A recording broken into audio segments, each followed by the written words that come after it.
going on, y'all? It's J Smo Reviews here, back at it again with another video, man. Bringing you guys another predictions video, this time for URL's newest contribution. They dropped a card earlier today, and it is URL's next Nexus event. I think the Nexus event overall, like the series, has been solid. You know, they've had some good battles, they've had some not so good battles, but I like the way they're utilizing the Orlando studio.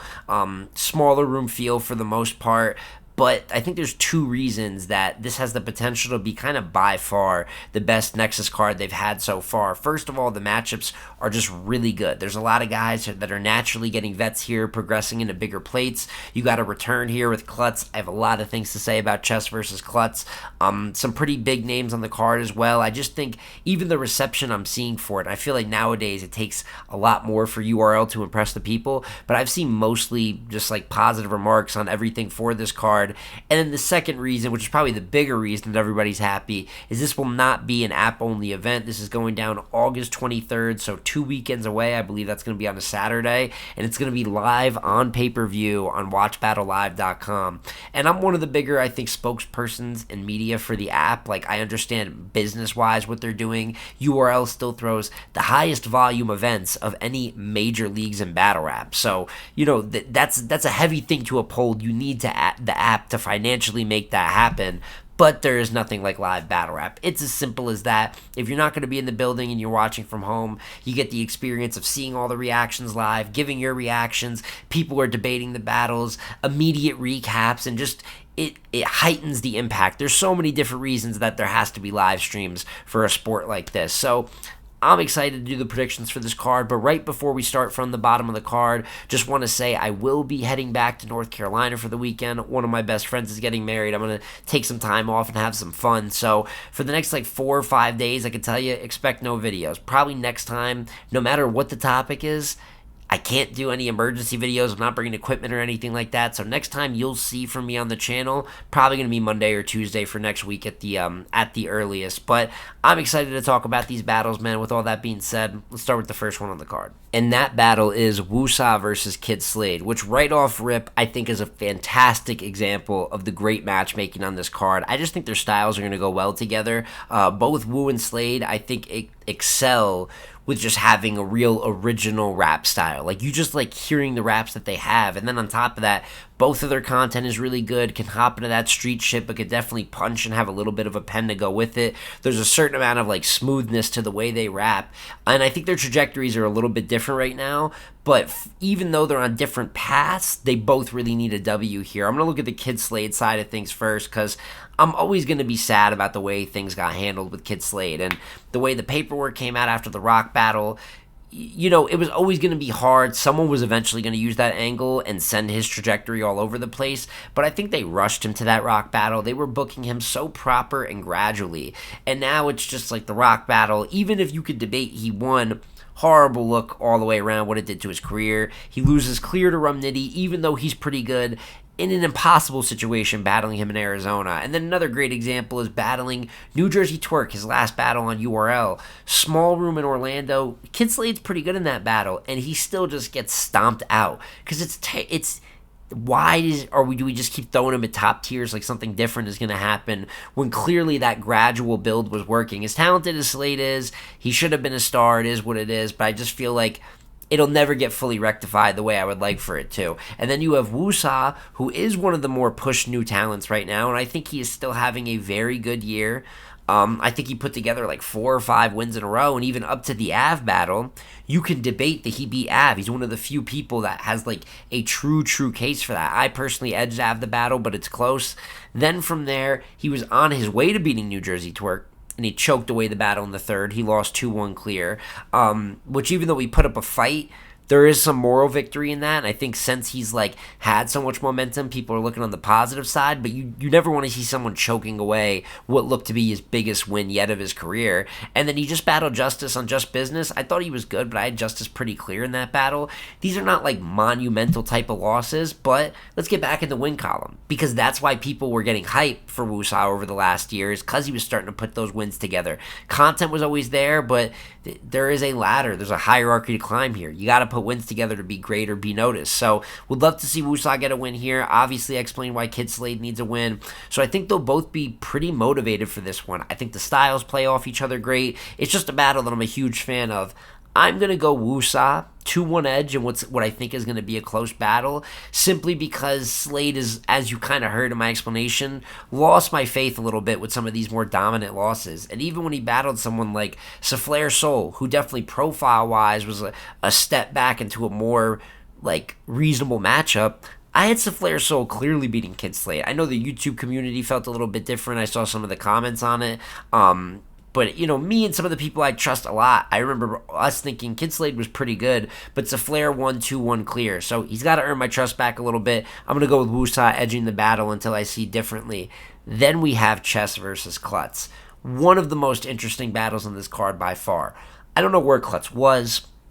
I don't know what happened. I know he wasn't battling all that much to begin with. He always talked about taking his career, in a little bit of a more unorthodox path, really picking his matchups.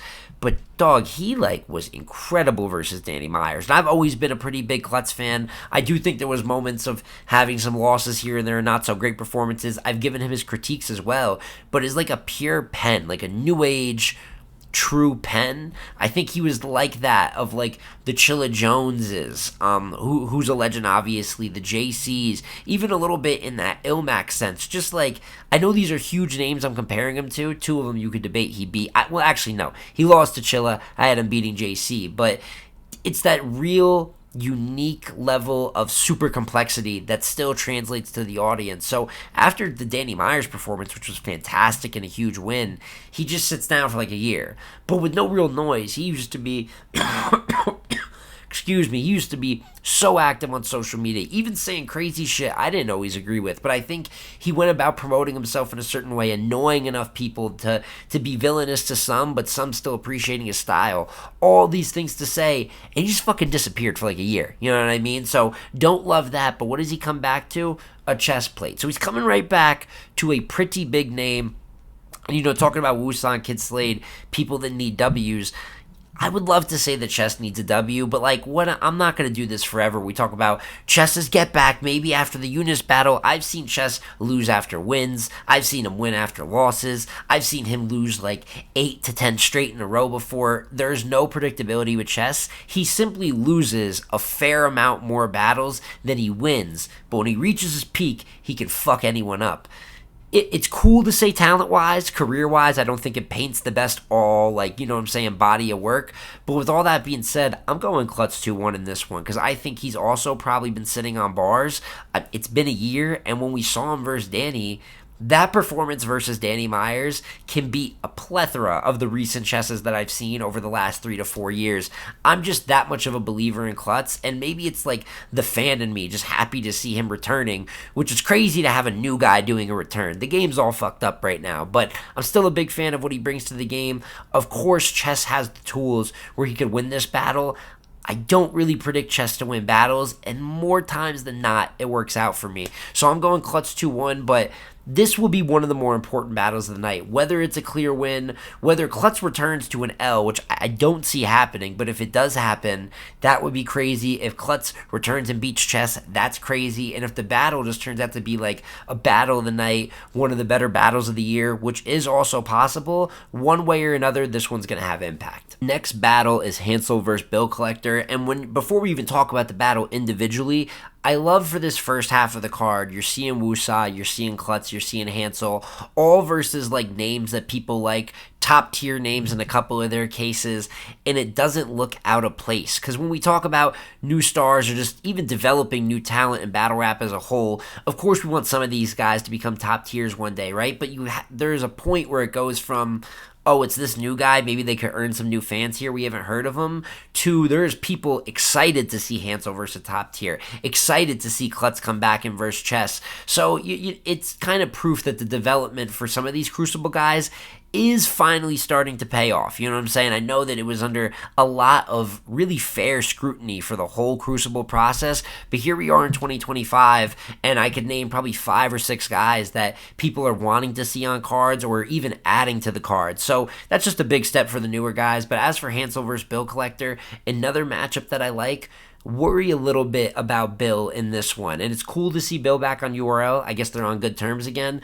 But I just don't think Bill has looked really good for now a little bit of time. And that's after like about 4 years straight, maybe even 5 of like really good consistency from Bill Collector. But whether it's choking in the Ill Will battle, the JC battle, which I thought he was super weak in, even as recent as the Sharon battle, I thought he was decent, but Sharon just got him. And I'm not saying there's no good battles in between, but these are some of those bigger matchups where I'm not seeing the same Bill Collector. I know he's got stuff going on in real life. I'm sure we'll hear angles about what's going on with his wife going off on him on the timeline. It's really none of my business to speak on a man's personal life, but it's going to get wrapped into battle rap, right? So maybe that real life is simply taking his motivation from the game right now. You know who's not lacking an ounce of motivation? Hansel, who, similar to Wusa, but I think to even a higher degree, is having a fantastic 2025. And even though I have him losing some of these battles, I have him losing to Saint, the Justice battles, the Judge lost, like there is like some debate in there. They're the better battles of the night, or he's having a performance that you're impressed with. Like, Hansel's on fire. Love seeing him get a name like Bill Collector on his resume, and I think this is the type of plate where Hansel's talked about he wants to battle John, or he needs these big looks where, even though I think Hansel's been doing good, he's been doing good at a certain level. It's not like he's clipping top names or like super standouts that are making the culture just stop and watch. People are catching on, but this Bill Collector battle could be the one where it's like, all right, Hansel's been bugging for 5-6 battles in a row, and now he clears Bill Collector. We can do something with that. We can talk bigger cards when you're beating names like Bill Collector and having those same level of performances you're having versus classmates or other mid-tiers. I'm going to go Hansel 2-1. If Bill shows up the way he's been showing up for some of these top-tier bigger plates, and he's not just more motivated, it could even be Hansel 3-0. That's how much I believe in what Hansel's doing right now. But similar to Klutz and Chess, even though I don't really have much faith in the current form of Bill we're getting, his peak version is better than the peak version of Hansel we've seen so far, and at the very least can make a fire battle. So there is my prediction, but I give respect to these top tiers that are inconsistent, but on any given day, you know what I'm saying, they can make something a fight. Shotgun Shug versus Kitchen Clean Paper. I feel like this battle, it's been booked for like well over a year. I think they've been trying to make it happen, and it just can't fucking surprise. Clean Paper's half of the battle. If this battle ends up going down, because it could very well get canceled for like what feels like the 18th time, I have Shotgun Shug whooping Clean's ass. And Shug hasn't even been very good recently. Obviously, he just went straight donation season and gave a win to Pain. But I have no faith in Clean Paper. Zero. Zilch. None. So that's probably the least interesting battle of the card to me, to keep it real. But I got Shug winning 130, however you want to call it. Miss Hustle versus O-Red. So you have a rematch here. And I don't hate it. I don't necessarily love it. You know what I'm saying? But I think someone made a tweet in passing. I can't remember the name right now of who tweeted it. But they said, I don't mind like random rematches like this. You know what I'm saying? Like, it's one thing, especially if it's not a recent like rematch, like Swamp and Shug, right? Speaking of Shug, they just rematched on T-Top's card, which felt forced just a couple years after the fact. That battle fucking sucked. So we don't want forced rematches because they could very easily be bad battles. But Miss Hustle versus O-Red has some history, right? First battle is maybe the first intergender. I believe it might be the first intergender battle. Obviously happened on Queen of the Ring, but one of the first, and also one of the clearest losses of Miss Hustle's career that she actually wears at that. So you get this where even though O-Red's momentum is kind of whatever right now, he'll pop out in a small room here and there, and he could show up with the no voice ridiculousness, or like he had versus Kid Chaos. Like, especially in these Orlando rooms, O-Red can put some good performances together. I even think that he won the battle versus Chilla Jones, you know what I'm saying? So then you have Miss Hustle. She's done some great things. Hitman battle, like a career high. You showed up great for the biggest battle of your career. T-Top battle might be body of the year. You just get whooped on Gnome. So she's kind of experienced both ends of like great and terrible this year. And then there's the whole ghostwriting thing with Danny Myers that people talked about way too long and way too much in detail, right? But that's a horrible look. I'm sure O-Red's going to talk about it in this battle.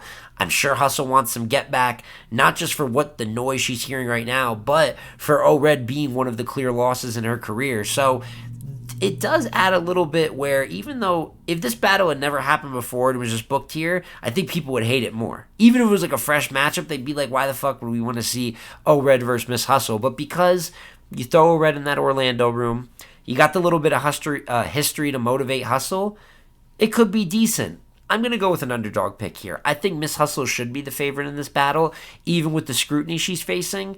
But I think you add the angle and you add that level of pen. I think the difference in just pure pen writing, where that could really overpower performance in a smaller room where there's not as much like of the crowd to move.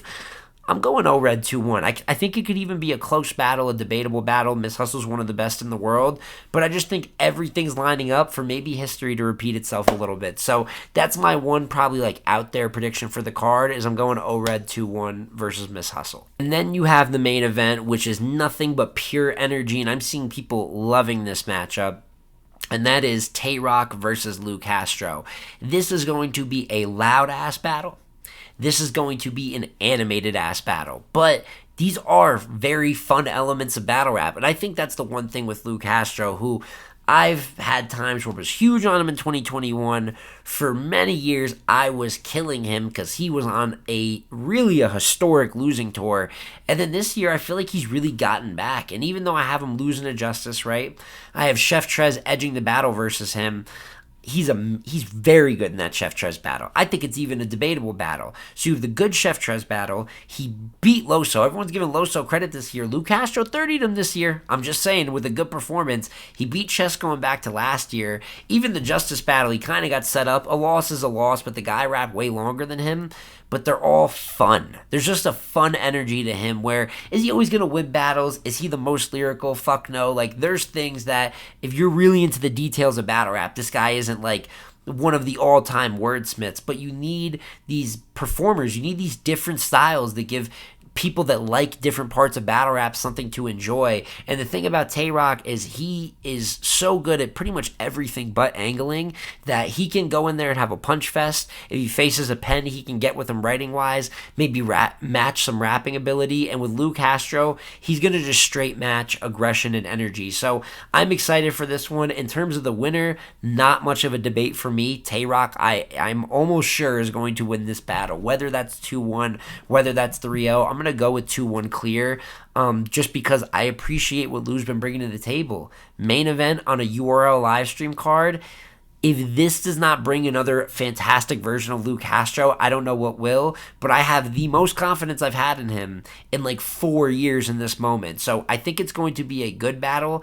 So hard to say for sure what battle of the night's going to be on this card, because I think 3 or 4 different battles for different reasons could make it, but could totally see a world where Tay Roc versus Lu Castro is the battle of the night, even if there is a clear winner. So I'm excited for it. And then I didn't even really talk about the Tay Roc side of things. I just said I'm going to have him winning. How about him battling like all of UM1 this year? He battled Jay the Nightwing, who is high up in the Cody contenders, conversation. We had him as the front runner for our LTBR halfway through the year list. I had him pretty clearly winning. It's close, but I think most people have Tay Roc winning that battle. He beats the shit out of Real Sick on Gnome, even though Sick's pretty decent. Lu Castro here. Then he's going to have Fonz over on SM. So there was always that whole Tay Roc was running out of matches. You guys are being unfair. It was just pointless bitching and whining. But that happens a lot in battle rap. I'm not even mad at you guys that said that one. But he's running through these great matchups, and all of those performances are high level. I feel no different for this Lu Castro battle, and it's one to be excited for. Even though I feel confident in what's going to happen, I'm excited to see it all play out, and that's like the best way I could say for this card. I'm pretty confident with the picks that I have, even if some of them are out there, but I think there's going to be a lot of good performances. Like, I think this is, for some reason, even though I have been saying Nexus has given you overall solid work, you'll have a guy that shows up and chokes, or some people, some cards have been worse than others. Swervo had a couple bad performances on here. Shit, Lu Castro and Swervo battled on Nexus. That battle was fucking terrible. So look how far we've come. But I really think you're going to get some good battles. And at the very least, if there is domination, you're going to get some really good performances that elevate someone's current stock. That's what starts battle rap discourse. that's what the sport's all about. So it's a card I'm extremely excited for, but enough yapping from me. I want to hear what you guys think in the comment section down below. First of all, how do you feel about the Nexus card? You could rate it 1 to 10, with like 10 being the best if you want to make it easy. But is there any standout battles on here? Are you excited for Klutz's return like me? How do you feel about Roc and Lu Castro, the rematch with Hustle and O Red, Hansel and Bill, etc.? Any bold takes, anything you agree or disagree with that I said, please let's have some conversation in the comments below. And since all I can really do is look at comments and like little tweets and shit, I'll probably reply to like every comment on this video. So if you want to argue, feel free. But it's been J Smo Reviews again here, y'all. Like, comment, subscribe, and I'm gonna catch you on the next one, man. Peace.